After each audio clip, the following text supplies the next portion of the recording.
देखिए, जब बात अंडमान और निकोबार की हो रही है, इसको लेकर एक विवाद भी है।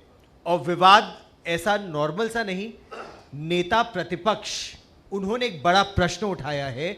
वो कह रहे हैं कि जो पूरा ग्रेट निकोबार आइलैंड प्रोजेक्ट है, किरण रिजिजू जी, ये ग्रीड ओवर ग्रीन है कि करोड़ों पेड़ काट दिए जाएंगे, इतना बढ़िया यहां का प्रिस्टीन रेन फॉरेस्ट है वो बर्बाद हो जाएगा केवल पैसा बनाने के लिए। सबसे पहले तो आपको समझना होगा, हमारा देश में कोई मन मर्जी किसी चीज़ को तबाह नहीं कर सकता है। हमारा एनवायरनमेंट लॉ बहुत स्ट्रॉन्ग है और हमारा सरकार का नीति, प्राइम मिनिस्टर का क्लाइमेट के प्रति, एनवायरनमेंट, वातावरण और पूरे जो हमारा इकोसिस्टम जितना भी, चाहे वो मैरिन लाइफ हो, वाइल्ड लाइफ हो, सारा चीज़ प्राइम मिनिस्टर का लीडरशिप में हम बहुत सेफ हैं। दूसरा, जब हम इतना बड़ा सागर हमारे पास है, हमारा ब्लू इकोनॉमी का कंट्रीब्यूशन क्या है देश का इकोनॉमी में। जब हम ब्लू इकोनॉमी बोलते हैं, हमारा ओशन का, हमारा इतना वास्ट दो सागर और एक हिंद महासागर हमारे पास है, उनका कंट्रीब्यूशन क्या है भारत का जीडीपी में। और अंडमान निकोबार आइलैंड जैसे इतना बड़ा क्षेत्र हमारे पास है, उससे देश के लिए हमने क्या काम किया और देश के लिए क्या लाभ उठाया है। सवाल ये है, इन्वायरमेंट तो एक बहाना है। यहाँ जो नेटिव जितने भी लोग रहते हैं, चाहे वो निकोबार में शोम्पेन ट्राइब हो, चाहे वो निकोबारिस हो, ग्रेट अंडमानिस हो, जारावास हो, यहाँ नॉर्थ सेंटिनेलिस हो, किसी को आज तक भारत सरकार का जब से आज़ादी से लेकर आज तक कोई डिस्टर्ब नहीं किया गया है। जहाँ ज़रूरत है वहाँ किया है। यहाँ अधिकारी सब बैठे हैं, उनको मालूम है। यहाँ इन्वायरमेंट का डिस्ट्रक्शन नहीं हुआ। इतना बड़ा क्षेत्र हमारा, यहाँ जो टेरिटरी है अंडमान, यहाँ जो नेसेसरी सेटलमेंट जिसको करना था, हमारा चाहे वेस्ट बंगाल से आए हो, तमिलनाडु से, आंध्र प्रदेश से, अलग अलग जगह से काफ़ी लोग हैं, वो भी पूरा नियम के तहत ही रहता है। वो जाके जंगल नहीं काटते हैं, यहाँ जाके बम नहीं मारते हैं सागर में जा कर के, यहाँ जा कर के इलीगल काम करके स्मगलिंग नहीं करते हैं। वो अपना मेहनत करता है, इन्वायरमेंट का रक्षा करते हैं, यहाँ का नेटिव लोगों का रक्षा करता है। इसलिए ये जो प्रोपोगेंडा राहुल गांधी जी ने जो फैलाया है, वो भारत का भविष्य में जो स्ट्रेटेजिकली जो एक लिवरेज, एक ताकत मिलने वाला है, उसको कैसा रोका जाए, किसी भी तरीके से उसको रोकना है। देश का नीति, हमारा नेतृत्व का सोच और हमारा जनता अब सब मालूम हो गया। अब आप सरकार में नहीं आ सकता है तो देश का जो ग्रोथ है, हमारा देश का संपत्ति को, हमारा भविष्य को बर्बाद करना क्यों चाहते हैं? सर, ये तो आप भारत के नेता विपक्ष पर एक बहुत गंभीर आरोप लगा आरोप रहे नहीं है, हैं मैं सच बोल रहा कि हूं। भारत के नेता विपक्ष भारत की प्रगति को रोकने की कोशिश कर रहे हैं, साजिश कर रहे नेता हैं। प्रतिपक्ष ही नहीं बल्कि पूरा इकोसिस्टम। मैं राहुल गांधी जी अकेला नहीं बोल रहा हूं, वो तो एक मोहरा है। इतना बड़ा एक इकोसिस्टम ताकत इस देश में आज काम कर रहा है। कहीं भी डैम बनेगा, पूरा पहुंच जाएगा इन्वायरमेंट के नाम में। कहीं एक खनन होगा, कहीं एक अच्छा प्रोजेक्ट बनेगा, उसको रोकने के लिए इन्वायरमेंट के नाम में वहाँ पहुँच जाते हैं। एक हाईवे प्रोजेक्ट करेगा, उसको रोकने के लिए पूरा का पूरा उनका प्लाटून पहुँच जाता है। PIL फाइल करेगा, प्रोटेस्ट शुरू कर देगा। ये जो जमावड़ा एक ग्रुप है, इन लोगों ने तो देश को पूरा तबाह करके रखा हुआ है। और इन्हीं लोगों का आशीर्वाद से इतना लंबे समय तक उनका जो सरकार चला था, तो देश को तरक्की के रास्ते में तो लेके नहीं आया। आप जब मोदी जी के नेतृत्व में देखिए जो तरक्की हम लोग कर रहे हैं और भरोसा जनता से हम प्राप्त कर रहे हैं, तो उसमें फ्रस्ट्रेशन होने का कोई ज़रूरत नहीं है। अगर जनता आपको वोट नहीं देते हैं या आप सत्ता में नहीं आया, तो जनता ही भगवान है लोकतंत्र में। तो उसको देश को क्यों गाली करना है?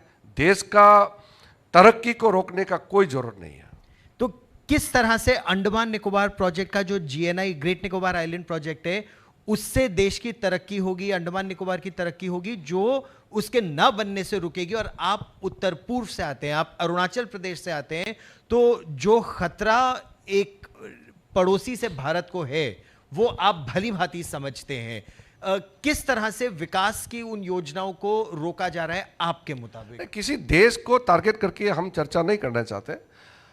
स्ट्रेटेजिकली जो हमारा एडवांटेज क्या है, कोई भी प्रोजेक्ट जब लगाते हैं भारत सरकार, विशेष करके जो मेगा प्रोजेक्ट, बड़ा प्रोजेक्ट आते हैं, उसको अगर आप अपोज करना है तो आप बारीकी से समझाइए लोगों को। आप बिना तर्क और बिना एक्सप्लेन किए असली वजह, ऐसे ही आप हवा में बोलेंगे कि इन्वायरमेंट बर्बाद करेंगे, ये प्रोजेक्ट से सबको नुकसान होगा, ऐसा हवा में बोल करके आप प्रोजेक्ट रोक नहीं सकते हैं। नहीं, जैसे 1.5 करोड़ पेड़ काट दिए जाएंगे वहां पर जो, अच्छा आज आपने डाइविंग की तो जो अंडर सी कोरल है वहां पर वो वहां डिस्ट्रॉय हो जाएगा। टर्टल की जो वहां पर नेस्टिंग होती है, लेदरबैक टर्टल्स की नेस्टिंग वो प्रभावित होगी। इस तरह के आरोप लगाए जा रहे हैं।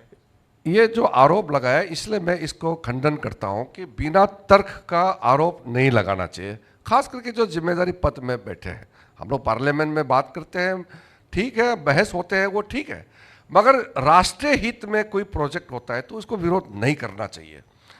और दूसरी बात, जो ये मैरिन लाइफ, यहाँ जो मैरिन इकोसिस्टम का जो बात करते हैं, ये तो अभी एलजी साहब ने बताया, मैंने आज जाके देखा कितना सुंदर दुनिया है अंदर में, उसको बचाने के लिए हमारा सरकार ही काम कर सकता है, इस पे कोई कॉम्प्रोमाइज नहीं होगा।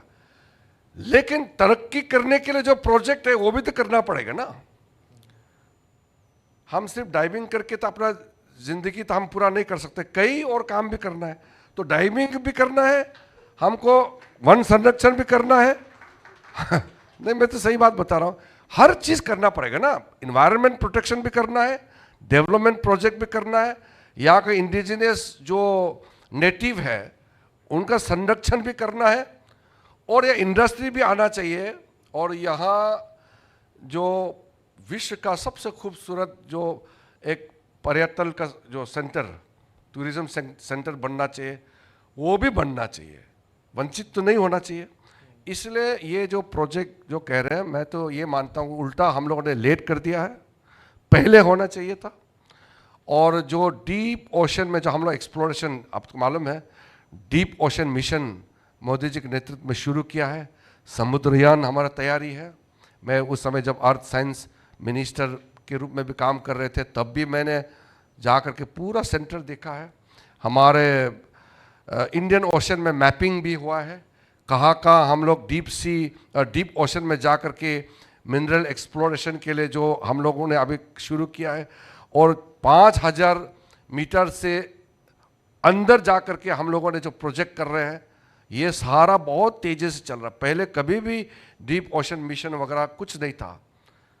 तो ये कौन सी ऐसी ताकतें हैं जिसका आप जिक्र कर रहे हैं जो भारत के विकास को रोकने की कोशिश कर रही हैं, ये ताकतें, और भारत के अंदर ही लोगों का इस्तेमाल कर रही हैं? नहीं, यहाँ हमारा देश में एक जो वामपंथी विचारधारा के ग्रुप तो पहले से ही है। कोई भी अच्छा काम इस देश में होना नहीं चाहिए। जब चीन और भारत का लड़ाई हो रहा था 1962 में, उस समय तो पूरा कम्युनिस्ट पार्टी टूट गया। वो कम्युनिस्ट पार्टी में खेमे जो है चीन का सपोर्ट कर रहे थे, वो आपको मालूम है। फिर वो सीपीआई और सीपीएम में विभाजित हुआ। आज भी बहुत बड़ा वर्ग है हिंदुस्तान में जो हिंदुस्तान का तरक्की नहीं दे सकते हैं। वो हम आर्टिकल 370 हटाया, उसको भी विरोध किया। कोई अच्छा प्रोजेक्ट करते हैं तो विरोध करते हैं। तो इनको हम सुधर नहीं सकते हैं। लेकिन जो बाकी अच्छा सोचने वाला, देश के लिए सोचने वाले जितने भी पॉजिटिव लोग हैं, सबका एक साथ आना होगा। ये तो समय आ गया, और अब इस तरह के लोगों को मार्जिनलाइज करना ज़रूरी है। और विशेष करके जो भारत के तरक्की को रोकने के लिए जो तथ्य हैं, उनको डट के मुकाबला करना होगा।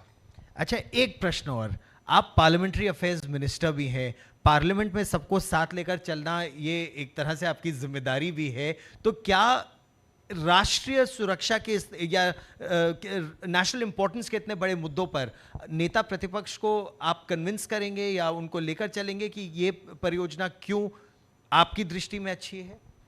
देखिए, नेता प्रतिपक्ष को मैं समझा नहीं सकता हूँ। उनका माइंड, उनका एक सोच और उनके पीछे जो लोग लगे हुए हैं, एक एनजीओ ग्रुप्स है जो उनको आइडिया देते रहते हैं, ये करो वो करो। वैसे तो कलीग है तो हम तो बात करते ही हैं और हम लोग मिलते रहते हैं, क्योंकि मैं पार्लियामेंट्री अफेयर्स मंत्री होने के नाते मेरा दायित्व भी है, सारा अपोजिशन लीडर के साथ भी मैं बात करता हूँ, मेरे पास आते हैं, सीनियर लीडर का घर में मैं जाता भी हूँ। मेरे ये दुश्मन नहीं है हमारे, लेकिन जब देश के विरोध काम करते हैं तो मुझे बहुत गुस्सा आता है। वरना तो हमको, आप सरकार को आप क्रिटिसाइज करो, गाली दो, कोई बात नहीं, लोकतंत्र में चलता है। लेकिन राष्ट्र हित में, राष्ट्र के महत्व प्रोजेक्ट को अगर विरोध करता है तो ये मैं एक्सेप्ट नहीं कर सकता हूँ।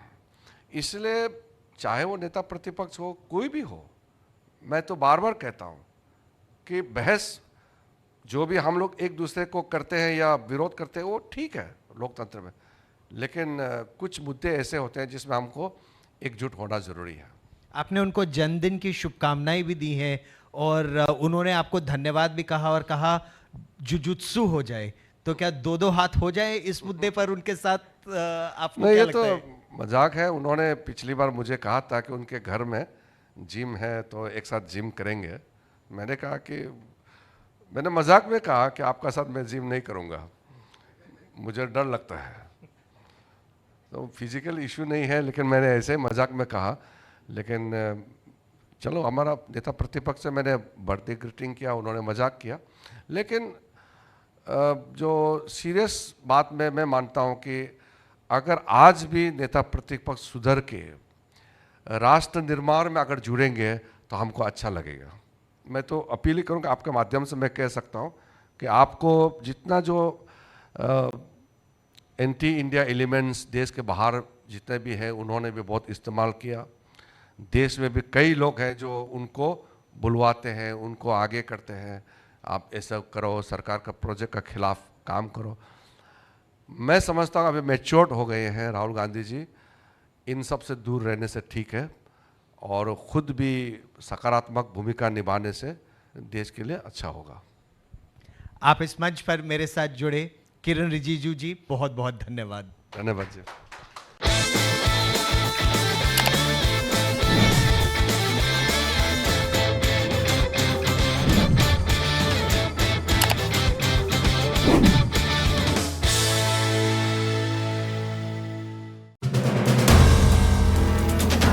If you like the video, do like, comment, share, and subscribe.